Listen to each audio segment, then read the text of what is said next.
Prime Minister Mia Motley offers a message of unity on this, the Day of the Worker. Improved public transportation service on its way. And coming up in sports, Bravo and the Super Kings move clear at the top of the IPL. Broadcasting from our studios in the Pine St. Michael, this is CBC News Night, starting now. Happy May Day, I'm Shane Jones, leading the news at 7. The country must continue to do better in order to be the best.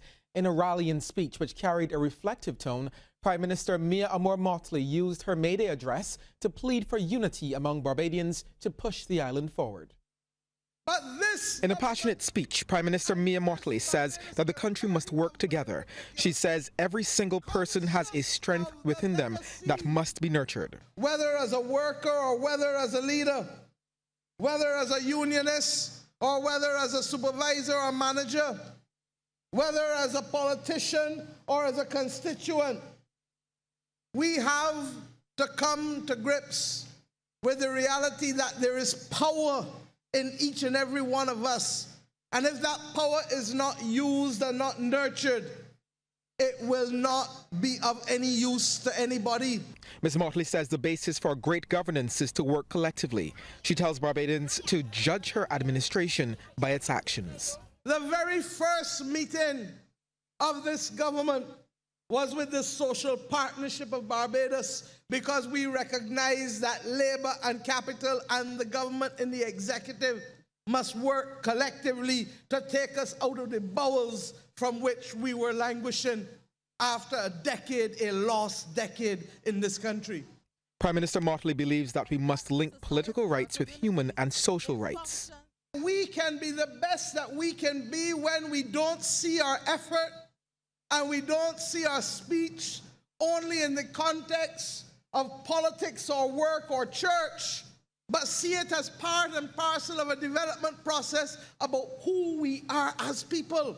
Ms. Motley also challenged adults to teach their children about the struggles of the past so they can have a better appreciation of where we are today. Workers in Barbados celebrated on their day, May Day, albeit under a different format and arrangement. And for the first time, the Barbados Workers Union took the celebrations to its Solidarity House base. Andrew Lowe reports. Hundreds of Barbados Workers Union members and supporters turned out at the union's Solidarity House headquarters for its May Day Family Fun Day.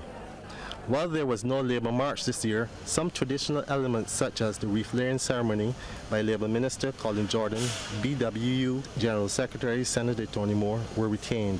Senator Moore says the event was well received. This year was a first for Solidarity House. I know that there were a lot of people that were doubting that we would have the space to accommodate it, but I'm sure that as you go around you can see very effective use of space. Solidarity is a big property, and we are happy to be hosting it here. The idea for a family fun day is one that caught on because it allows us an opportunity not only for parents who are workers to be involved in the day, but it also allows them to bring along their children.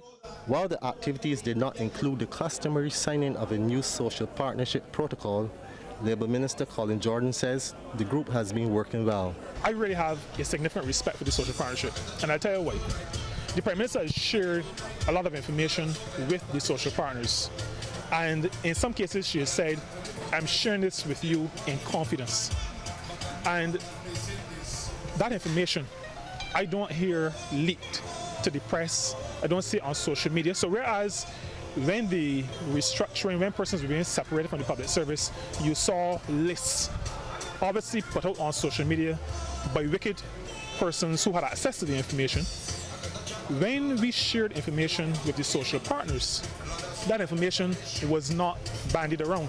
The activities also included several exhibits from local businesses. Public transport is set to get a huge boost with the introduction of the Transport Augmented program. This will see the Transport Board working together with the private sector to improve its service. Prime Minister Mia Motley says PSV owners who come into the TAP program will have duty-free access to buses along with a suite of other benefits. They get the benefit of the transport board paying for the fares of pensioners, paying for the fares of school children, and paying for the fares of policemen in uniform. And they, by extension, will pay a small percentage to the transport board to run as a transport board designated bus as we go forward. We believe that this is workable. St. Michael West Central MP Ian Gooden-Edgell is the new chairman of the Transport Board. Now, less than 24 hours after former chairman Gregory Nichols announced his resignation, Prime Minister Mia Amor-Motley revealed that Mr. Gooden-Edgell would be taking up the job for the second time. Yesterday, the chairman resigned and I accepted it through my minister. I have asked Ian Gooden-Edgell, who is a former chairman of the Transport Board and who is more than capable of meeting the obligations and the task of chairman, to do and to accept that position, and he has agreed. And I expect, therefore, that he will work with the board with immediate haste to help correct this unfortunate situation. Well, following on from that story, attorney at law Gregory Nichols has sought to clear the air following the news of his resignation as the chairman. In a statement posted on his Facebook page, Mr. Nichols has stressed that he was not fired, nor was he accused of any infelicities during his tenure. The former chairman says all of the instances of corruption concerning the Transport Board occurred before his tenure and are well documented in the provisional report of the Auditor General, who has just completed a special audit of the board. He adds that when this report is published, Barbadians will get the opportunity to see how difficult it was to turn around the board, given the poor shape in which he inherited it. Now, noting that he has no regrets, he dismissed social media rumors surrounding his departure and thanked Prime Minister Mia Amor-Motley for the opportunity, and Transport Minister Dr. William Duguid for the confidence, advice, consideration and support over the last 10 months. Now, admitting that the Transport Board is indeed a tough assignment, Mr. Nichols said that he tried his best, and while he was happy with the job he has done, there's always a point in life where your best will not suffice, and this was certainly that time for him to move on. Continuing to local news, the local postal service has been advised to guard against the perpetration of criminal acts. Inspector Glenn Yearwood of the Royal Barbados Police Force wants workers to be trained in the identification of threats and how to combat them. This includes the concealment methods, the harm associated with these items, and the contact used to smuggle these goods. The service can be of immense benefit to the traditional law enforcement entity as they seek to prevent, detect, investigate, and prosecute offenders. The post is a source of intelligence for us as a law enforcement community. Yearwood says the Postal Service will be faced with many challenges as the criminal element will use all means and resources to get their contraband through the post. I therefore encourage you that when the situation arises, that you report them immediately to your supervisor or to your manager. The Royal Barbados Police Force remains committed and will continue to work in partnership with the Postal Service in winning the war against these criminal elements. Drug enforcement officials in Guyana have thwarted efforts by a woman to smuggle drugs out of that country destined for Barbados.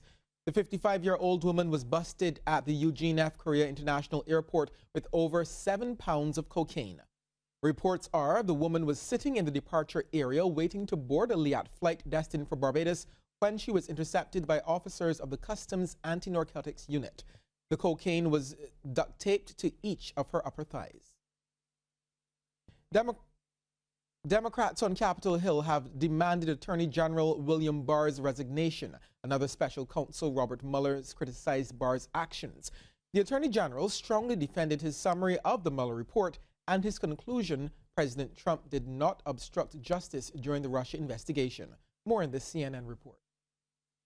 Contention on Capitol Hill as Democrats denounce Attorney General Bill Barr's handling of the Russia investigation. You lied to Congress. Minutes before Barr's testimony, the Justice Department released a March letter from Special Counsel Robert Mueller.